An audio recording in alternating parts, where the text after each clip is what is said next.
Halo Sobat Misteri, jumpa kembali bersama saya Andi Jogja dalam tayangan Jejak Misteri.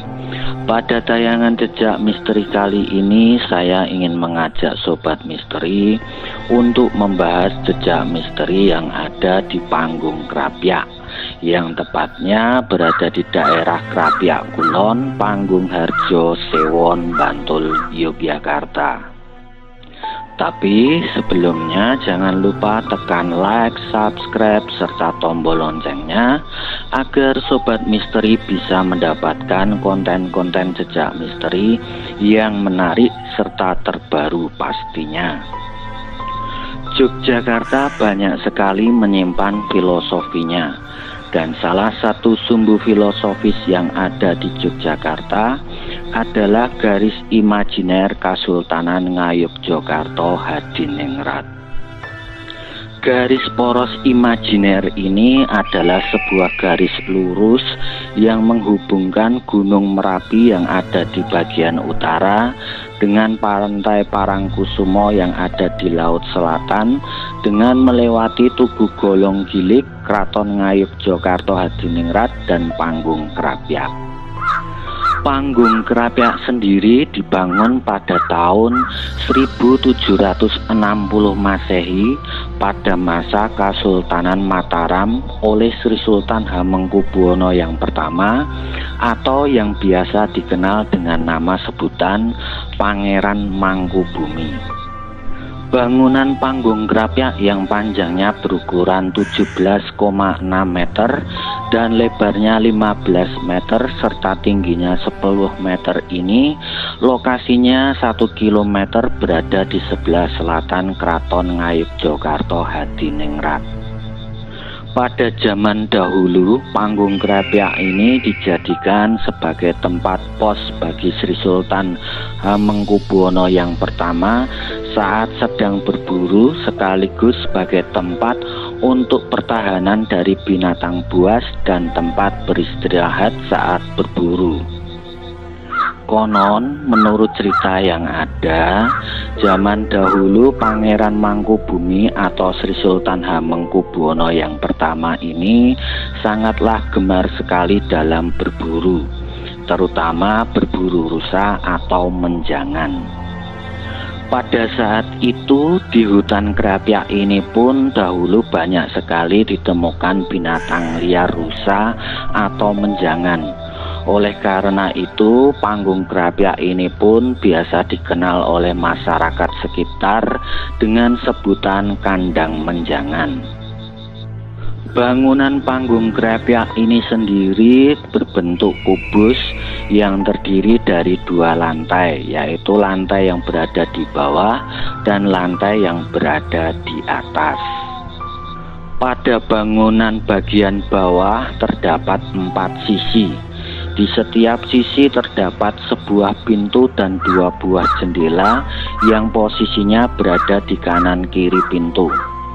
Sedangkan bentuk dari pintu dan jendela tersebut sama, yaitu berbentuk melengkung pada bagian atas dan di zaman dahulu hanya berupa lubang saja serta bentuknya pun simetris di keempat sisinya.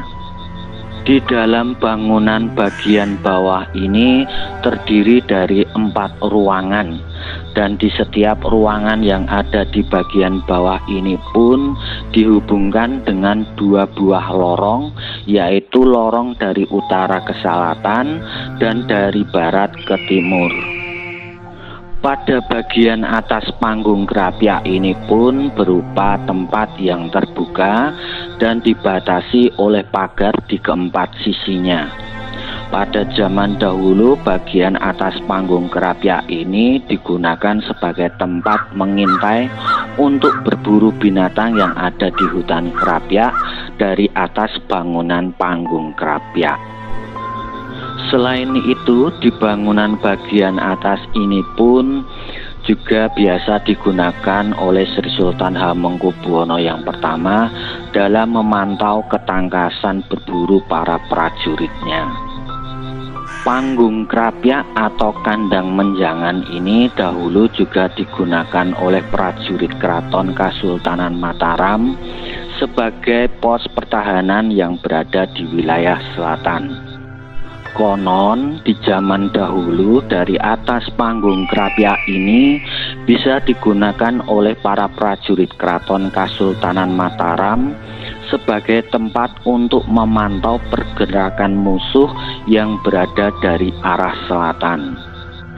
Sehingga para prajurit pun bisa cepat untuk memberikan sebuah peringatan atau pemberitahuan kepada pihak Keraton Kasultanan Mataram jika ada sebuah ancaman terjadinya bahaya. Dalam filosofi poros garis imajiner, panggung krapyak, Kraton Ngayogyakarta Hadiningrat hingga Tugu Golong Gilig menggambarkan sangkan paraning dumadi, yaitu sebuah perjalanan manusia dari lahir hingga dewasa. Sedangkan wilayah di sekitar panggung krapyak melambangkan sebuah kehidupan manusia saat masih berada dalam kandungan. Dari keempat sisi bangunan panggung krapyak yang memiliki bentuk yang sama dan simetris ini memiliki simbol kelahiran dari seorang manusia, bahwa setiap manusia yang terlahir di dunia ini memiliki sedulur papat limo pancer, yang artinya ada saudara empat yang mengawali lahirnya seorang bayi, yaitu kakang kawah, air ketuban, adi ari-ari atau plasenta, dan pusar plasenta, serta bayi itu sendiri atau yang biasa disebut dengan pancer. Panggung krapyak ini sendiri juga dijadikan sebagai tempat untuk mengenang wafatnya Sultan Hanyokroowati atau Raden Mas Jolang saat beliau sedang berburu di hutan krapyak pada masa kerajaan Mataram Islam. Di masa kerajaan Mataram Islam, Panembahan Senopati atau Danang Sutawijaya memiliki 3 orang putra, yaitu Pangeran Juminah, Raden Mas Jolang, dan Pangeran Lempuyang. Di saat Panembahan Senopati mengangkat putranya yang kedua, Raden Mas Jolang, menjadi raja yang kedua di Keraton Mataram Islam, berdasarkan dari wahyu yang diterima oleh Panembahan Senopati dengan gelar Sultan Hanyokroowati telah menimbulkan sebuah polemik di dalam Keraton Mataram Islam. Pengangkatan Raden Mas Jolang atau Sultan Hanyokroowati tersebut telah membuat iri hati putra Panembahan Senopati yang lainnya, dan akhirnya di masa pemerintahan Sultan Hanyokroowati atau Raden Mas Jolang ini pun banyak sekali terjadi pemberontakan yang dilakukan oleh saudara serta kerabatnya sendiri. Dan suatu hari di saat Sultan Hanyokroowati atau Raden Mas Jolang sedang berburu di hutan krapyak, terjadilah sebuah penyerangan dan penyergapan terhadap rombongan Raden Mas Jolang yang menyebabkan meninggalnya Sultan Hanyokroowati atau Raden Mas Jolang. Pada waktu terjadinya penyerangan dan penyergapan tersebut, Sultan Hanyokroowati atau Raden Mas Jolang saat itu ingin menyelamatkan seorang ibu yang merupakan salah satu dari abdi dalam beliau, yang pada akhirnya justru mengakibatkan beliau terkena tusukan senjata dan meninggal di hutan krapyak ini. Dan karena hal tersebut, Sultan Hanyokroowati atau Raden Mas Jolang mendapatkan sebuah gelar Pangeran Sedo ing Krapyak. Menurut mitos yang ada, konon di bangunan panggung krapyak ini pun di setiap pintunya dijaga oleh makhluk astra yang perwujudannya menyerupai 2 orang prajurit keraton yang lengkap dengan persenjataannya. Lalu ada juga makhluk astra yang perwujudannya menyerupai 2 ekor harimau hitam yang sama seperti di situs Warung Boto.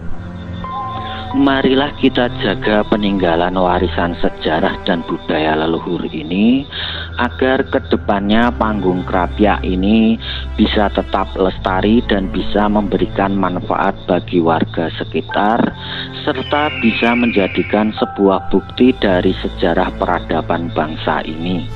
Karena sebuah bangsa yang besar tidak akan pernah bisa lepas dari sejarah dan budaya yang ada. Demikianlah jejak misteri yang ada di situs panggung Krapyak atau kandang menjangan ini.